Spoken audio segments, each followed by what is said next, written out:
Salve, salve, alquimistas! Bora para mais um vídeo, continuando a nossa série de Físico-Química. Dessa vez vamos falar sobre curva de solubilidade. O que é a curva de solubilidade? São gráficos que apresentam a variação dos coeficientes de solubilidade em função da temperatura, beleza? Então, a gente vai começar aqui a parte 1 de solução de sólidos em líquidos, tá bom? Que é, por exemplo, se eu fosse misturar uma colherzinha de sal de cozinha em água, por exemplo.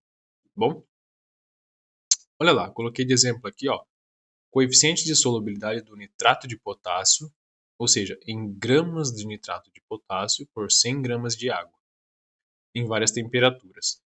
Olha lá.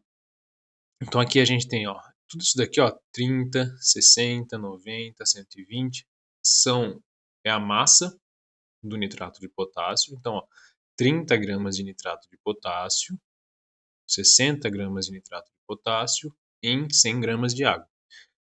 Em a qual temperatura? Aqui, por exemplo, a 20 graus. Então, o coeficiente de solubilidade do nitrato de potássio em 100 gramas de água a 20 graus Celsius é de 30 gramas, certo? A 40 graus Celsius, o coeficiente de solubilidade do nitrato de potássio em água, 100 gramas de água, é de 60 gramas. Tá vendo? A 60 graus Celsius, o coeficiente é aproximadamente aqui, entre 90 e 120. Aí tem a tabela aqui, 60 de temperatura, 110 gramas, tá bom? Aqui, a 100 graus Celsius, o coeficiente do nitrato de potássio em 100 gramas de água é quase 240 lá, é acima de 240 gramas. Beleza? É assim que a gente identifica o gráfico, tá? Olha que interessante aqui, galera. Os pontos, eles podem aparecer abaixo da curva, em cima da curva ou acima da curva. Tá? O B é aquele ponto que está encostado na curva. O A está abaixo e o C está acima. O que isso significa? Se eu tivesse aqui falando da solução C, acima da curva, significa que eu tenho mais soluto do que eu deveria ter ali no meu coeficiente. Ou seja, eu tenho soluto em excesso. Se eu tenho soluto em excesso, é uma solução supersaturada. Se eu tenho abaixo do meu coeficiente, ou seja, a quantidade de soluto abaixo do meu coeficiente, eu tenho uma solução insaturada. E se eu tenho uma solução com exatamente a quantidade aqui, ou seja, na linha da curva, eu tenho uma solução saturada, que atingiu o coeficiente. Tá? Então, lembrando, ponto C aqui, acima da curva, é uma solução supersaturada. Abaixo da curva é uma solução insaturada. E na curva, em cima da curva, é uma solução saturada. Show? Beleza.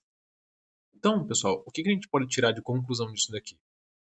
Conforme eu aumento a minha temperatura, conforme a minha temperatura vai aumentando, a minha massa, o meu coeficiente de solubilidade também aumenta. Tá?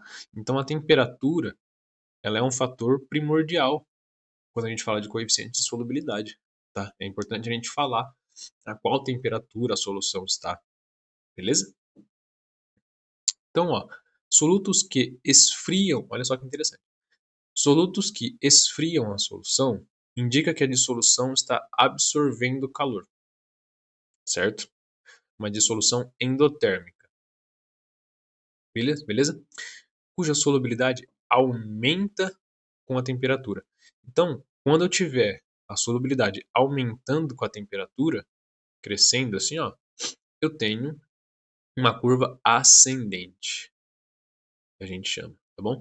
É essa curva vermelha aqui, ascendente. O coeficiente de solubilidade aumenta conforme a temperatura aumenta. Então, uma curva ascendente. E a gente também pode ter o contrário. As substâncias liberam calor, uma dissolução exotérmica, e tendem a ser menos solúveis a quente, quando eu esquento a solução. Então, eu formo uma curva descendente. Quanto maior a temperatura, menor o meu coeficiente de solubilidade. tá? Então, existem soluções que aumentam a solubilidade com o aumento da temperatura e existem soluções que diminuem a solubilidade com o aumento da temperatura. Beleza? Curva ascendente e curva descendente. Olha que interessante, galera. Algumas substâncias apresentam mudança brusca na curva de solubilidade, que a gente chama de ponto de inflexão. Um ponto de inflexão indica uma mudança da estrutura do soluto. Então, por exemplo, galera, eu tinha aqui, ó, o CaCl2, cloreto de cálcio, hexahidratado, ou seja, eu tenho essa molécula, essa substância, com 6 moléculas de água colados nele ali, tá bom? Conforme ele vai passando, ó, vai aumentando a temperatura, vai aumentando o coeficiente. Aí aqui eu tenho uma mudança brusca, tá vendo? O que acontece aqui? É como se ele perdesse 2 moléculas de água. É como se a estrutura dele modificasse. Ele perde 2 moléculas de água, ele libera 2 moléculas de água e fica só com 4 moléculas de água. Ó. Beleza? Aí ele começa a esquentar. De novo, uma mudança brusca. O que acontece? Ele perde outras 2 moléculas de água. E aí ele fica só com 2 moléculas de água. Tá vendo? Essas mudanças bruscas a gente chama de pontos de inflexão, tá? Viu essa mudança aqui, ó? Esse pico, essa quebra muito brusca, a gente chama de ponto de inflexão e houve uma alteração na estrutura do soluto. Beleza? É só isso. Pessoal, a parte 2 aqui, ó. É a mesma coisa, só que agora é para solução de gases em líquidos. Olha só. Aumentando-se a temperatura do líquido, o líquido tende a expulsar o gás, tá? Então, ó, vamos pensar na agitação das moléculas. Eu tenho um refrigerante, onde eu tenho gás lá, preso no refrigerante, tá? Começa a aumentar a temperatura do refrigerante, esquentar o refrigerante.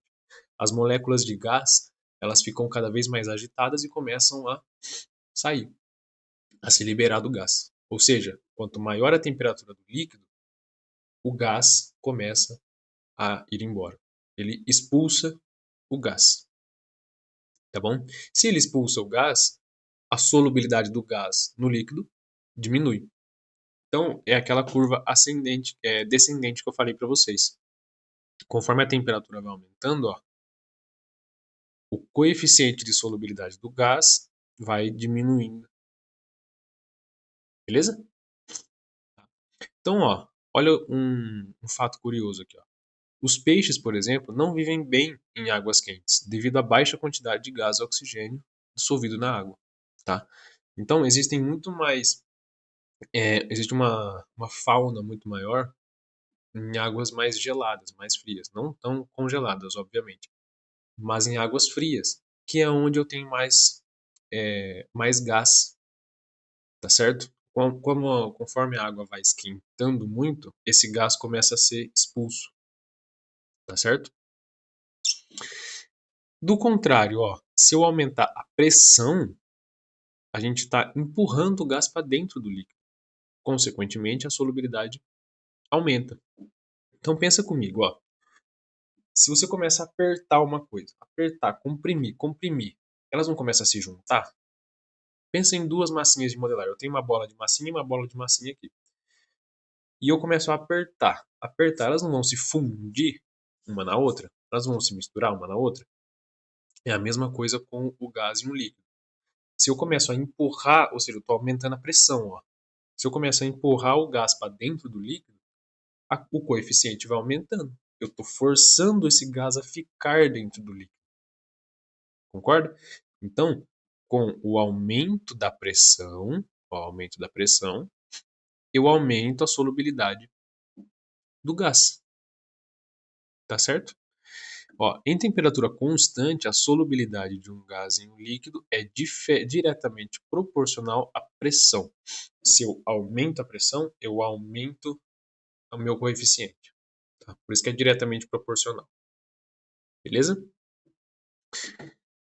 E aí a gente tem uma formulinha que pode ser que apareça, tá? Mas não se apega muito a ela, faz muito tempo que não aparece. Mas é importante a gente saber, ó, quando o gás não reage com o líquido, a influência da pressão é expressa pela lei. Solubilidade do gás é igual à pressão do gás vezes a constante de proporcionalidade. Isso daqui é dado para você se o exercício fornecer, se o exercício pedir para aplicar essa lei, essa constante é fornecida, tá bom? A menos que seja fornecido esses dois dados e ele pede para você achar essa constante. Aí também podia ser, mas não se apega muito a isso não. Beleza? Então, ó, aumentei a temperatura, a solubilidade do gás no líquido, ela diminui. Agora, aumentei a pressão, a solubilidade do gás aumenta também. Beleza? Então, galera, olha só como que o coeficiente de solubilidade ele pode aparecer em exercícios. Olha só, se liga nessa questão aqui. Considerando o gráfico abaixo, adicionam-se separadamente 40 gramas de cada um dos sais em 100 gramas de H2O. A temperatura de 40 graus Celsius, que sais estão totalmente dissolvidos na água. Bom, a temperatura de 40 graus está aqui, ó, tá? Então, é essa linha que a gente tem que analisar, beleza? Eu vou até fazer aqui de uma forma que dê para ficar aqui. Essa é a linha que a gente tem que analisar, tá bom? Olha só, ele fala que ele vai dissolver 40 gramas. O coeficiente do NaNO3 a 40 graus Celsius está aqui, ó, acima de 100 gramas. Tá? Então ele comporta até 100 gramas em 100 gramas de água, acima de 100 gramas em 100 gramas de água. Do KNO3 tá aqui, ó, perto dos 60. Então ele aguenta, né? Ele dissolve até 60 gramas. Do KCl, olha o KCl, gente, ele está um pouquinho já abaixo do 40. Tá vendo? Então ele não chega a 40 de coeficiente de solubilidade. Ele nem chega ao 40. Do NaCl a mesma coisa, ó, ele nem chega aos 40 gramas de coeficiente de solubilidade. E do C2SO4,3 também, ó, tá lá embaixo, menos de 10 gramas. Ele é quase insolúvel em água, né? Então, pessoal, tudo que tá aqui, ó, 40 gramas tá aqui, certo? Tá vendo que esses três coeficientes estão abaixo de 40 gramas? Se eles estão abaixo de 40 gramas e eu tô colocando 40 gramas, ele não vai dissolver tudo. Se eu colocar 40 gramas, aqui, ó, vai dissolver só 10 e olhe lá. Aqui vai dissolver só uns 30 e pouco e aqui dissolver só uns 30 e pouco também. Então, o KCl não atinge o coeficiente, o NaCl também não e o CaCl2 também não. Por quê? Porque eles ultrapassam 40 gramas, ó, vai ultrapassar o coeficiente deles a 40 graus Celsius. Logo, se vai ultrapassar o coeficiente, vai ser uma solução super saturada. Não vai dissolver tudo. Agora, o coeficiente do NaNO3 está aqui, ó, acima de 100 gramas. E do KNO3 está aqui, ó, perto de 60 gramas. Então, se eu colocar 40 gramas em qualquer um dos dois, ele vai dissolver porque não vai nem chegar perto de atingir o coeficiente. Beleza? Então, 40 gramas desses dois sais, ó, KNO3 e NaNO3, vão ser dissolvidos, vai ser dissolvido. Beleza? Alternativa KNO3, NaNO3, alternativa A. A. Beleza? Bom, espero que tenham entendido então essa parte do coeficiente. É basicamente análise de gráfico, tá? Falando de coeficiente de solubilidade, é análise de gráfico e tabelas, tá bom? Mas a gente vai resolver exercício ainda. E você vai ficar por dentro de como que esse conteúdo pode ser cobrado. Beleza? Bom, pessoal, se você não segue a gente no Instagram, dá uma visitada lá, chama no direct, vamos bater um papo. Deixa eu interagir com o pessoal que me assiste também. É muito bom isso. Se você gostou, deixe seu like, se inscreva, ajude-nos a crescer. Tamo junto, um abraço e até a próxima.